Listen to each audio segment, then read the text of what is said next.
16 জানুয়ারি থেকে 22 জানুয়ারি একগুচ্ছ কর্মসূচি নেওয়া হয়েছে মন্দির উদ্বোধন উপলক্ষে।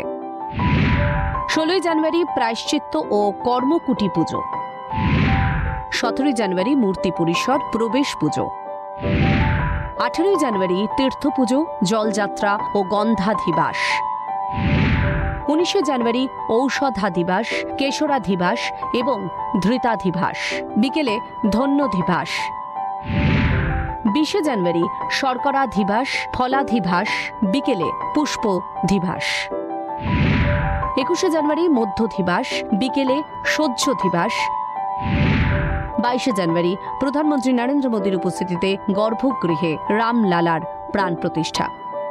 ইতিমধ্যে গর্ভগৃহে কারা থাকবেন ঘোষণা করেছে রাম জন্মভূমি তীর্থক্ষেত্র ট্রাস্ট। রামলালার কোন মূর্তি গর্ভগৃহে বসবে তার সরকারি ঘোষণাও চূড়ান্ত, এখন খালি পূর্ণক্ষণের অপেক্ষা। ক্যালকাটা নিউজ।